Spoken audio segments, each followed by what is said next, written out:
أعوذ بالله من الشيطان الرجيم بسم الله الرحمن الرحيم رب اشرح لي صدري ويسر لي أمري واحلل عقدة من لساني يفقهوا قولي۔ اے میرے رب میرا سینہ کھول دے اور میرا کام آسان کر دے اور میری زبان کی گرہ کھول دے تاکہ وہ میری بات سمجھ سکیں۔ اللہم آرنا الحق حقا وارزقنا اتباعہ وآرنا باطل باطلا وارزقنا اجتنابہ۔ اے اللہ ہمیں حق کو حق کر دکھا اور اس پر چلنے کی توفیق عطا فرما، اور باطل کو باطل کر دکھا اور اس سے بچنے کی توفیق عطا فرما۔ اللہم اجعل قرآن ربیع قلبی ونور صدری وجلاء حزنی وذہب ہمی۔ اے اللہ اس قرآن کو میرے دل کی بہار بنا دے اور قرآن کو میرے سینے کا نور بنا دے اور اس قرآن کو میرے حزن و ملال اور میرے غم کے ہٹانے کا سبب بنا دے، آمین۔ آج انشاءاللہ ہم سورہ ہجر شروع کریں گے، اور سورہ ہجر آپ لوگوں کو نے اپنے قرآن انشاءاللہ کھولے ہوئے ہوں گے، مصحف میں دیکھیں تو یہاں پر ایک آیت جو ہے وہ 13ویں پارے کا اینڈ ہو رہی ہے، اور جبکہ 14ویں پارے کا آج ہمارا سٹارٹ ہوگا انشاءاللہ، ٹھیک ہے نا۔ اچھا، اس سے پہلے ہم ذرا یہ ڈسکس کر لیتے ہیں، کیونکہ اب ہم مکی دور میں ہی چل رہے ہیں۔ آپ لوگوں کو یاد ہوگا سورہ یونس سے ٹل سورہ مومنون 14 صورتیں ہم مکی دور میں ہی ہیں۔ یہاں پھر دیکھ لیتے ہیں کہ ہمیں اس سورت کے اندر جو مضامین ہیں ان کے بارے میں ہم تھوڑا سا دیکھتے ہیں، پھر ہم سورت شروع کرتے ہیں انشاءاللہ۔ چلیے بسم اللہ الرحمن الرحیم۔ اچھا، یہاں پر کیونکہ ہم ڈاکٹر اسرار کے ہی سارے نکات لے کے چل رہے ہیں، جہاں جہاں وہ بتا رہے ہیں کہ مضمون کی مناسبت سے جوڑے کی شکل ہے، تو یہاں آپ لوگ لکھ لیں اپنے یہ سورہ ہجر کے آگے کہ یہ منفرد انداز کی ہے، یعنی اس کا جوڑا نہیں ہے، اس کا انداز ہمیں ڈفرینٹ منفرد لگے گا، الگ سے لگے گا، ٹھیک ہے۔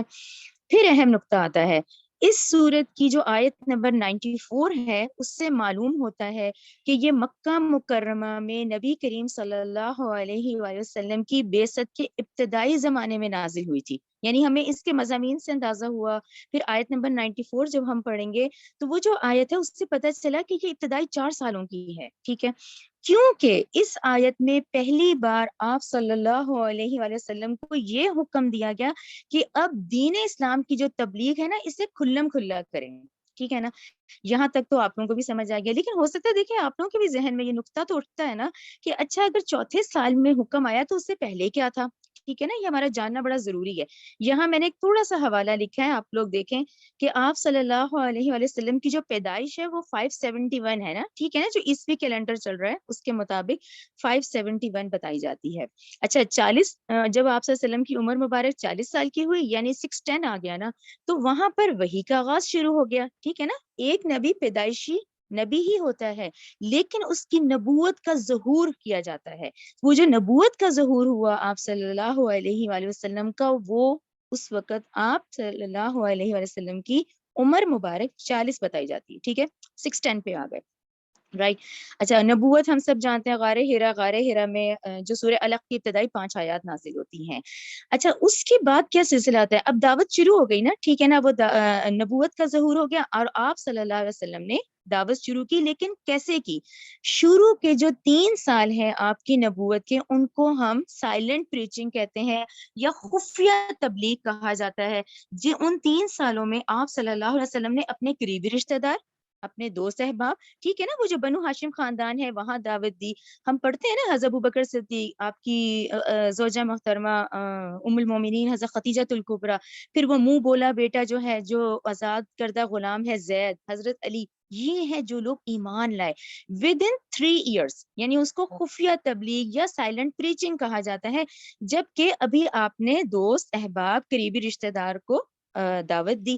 اچھا، پھر ایک اہم نقطہ آتا ہے جو کہ ڈاکٹر اسرار کے اس میں بیان القرآن میں ہی ہے، کیونکہ آپ صلی اللہ علیہ وسلم کی دنیاوی تعلیم تو نہ تھی نا، ٹھیک ہے نا، آپ تو امی ہے اور قوم بھی امی ہے، تو اس دوران ان 3 سالوں میں حضرت اسرافیل علیہ السلام کے ذریعے سے آپ صلی اللہ علیہ وآلہ وسلم کی تعلیم کا سلسلہ جاری رہا، رائٹ، یعنی وہ 3 سال کتنے اہم ہیں، خفیہ تبلیغ بھی چلتی رہی، رشتہ دار دوست احباب کو بھی دعوت دیتے رہے، اور اس دوران آپ صلی اللہ علیہ وسلم کی تعلیم کا سلسلہ حضرت اسرافیل کے ذریعے سے جاری رہا، ٹھیک ہے نا۔ اس لیے سورہ ہجر بہت اہم ہے، کیونکہ جب یہ